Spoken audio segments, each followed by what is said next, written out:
ng isinasagawang 59th ASEAN Foreign Ministers Meeting, binigyang diin ni Foreign Affairs Secretary Maria Teresa Lazaro ang mahalagang programa ng ASEAN Intergovernmental Commission on Human Rights Representatives at pagpapanatili ng Timog Silangang Asya bilang Peace and Neutrality Zone. Yan ang ulat ni Gav Villegas live. Gav.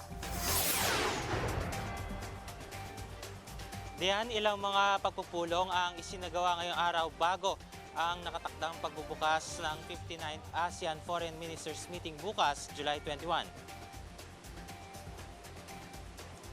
Isa unang aktibidad ang interface meeting ng ASEAN Foreign Ministers at ASEAN Intergovernmental Commission on Human Rights o ICHR. Sa kanyang opening statement, binigyan diin ni Foreign Affairs Secretary Maria Teresa Lazaro ang kahalagahan ng mas malawak na pakikipagtulungan sa mga sektor at stakeholder upang maisulong ang karapatang pantao. Ngayon din sisimulan ang implementasyon ng ICHR 5-year Work Plan 2026 to 2030.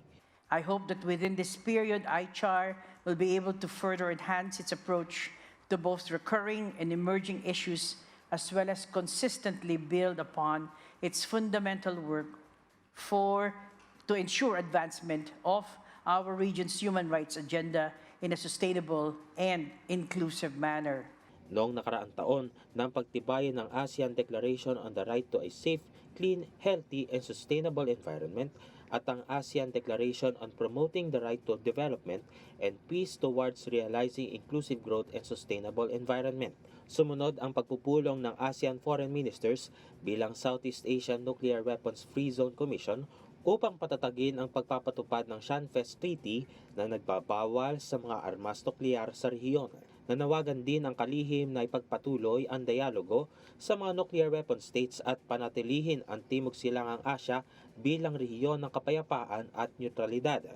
We must continue to enhance the treaty's viability and relevance in multilateral fora, reaffirming Southeast Asia's enduring commitment to nuclear disarmament, non-proliferation, and the peaceful uses of nuclear energy.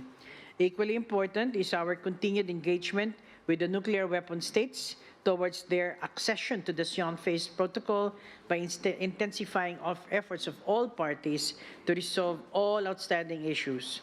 We must continue exploring all possible avenues to bridge the remaining gaps and outstanding issues with the shared objective of realizing the nuclear weapons adherence to the protocol. Diyan yung pinakauling activity na isinagawa sa PICC ngayong araw ay itong meeting kasama si ASEAN Secretary General Kao Kim Hoorn at ang ng ASEAN Intergovernmental Commission on Human Rights upang lalong maisama yung karapatang patao sa mga policies ng ASEAN.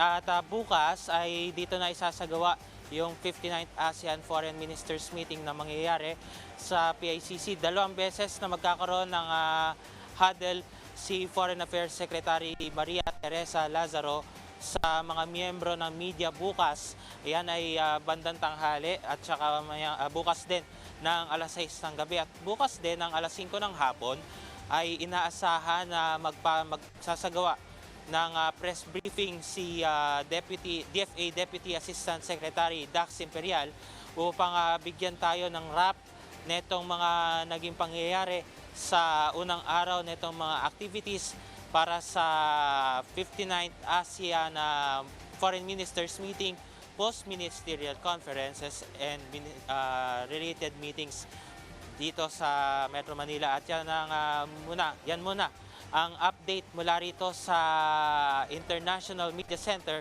sa Parañaque City. Balik siya diyan. Maraming salamat, Gav Villegas.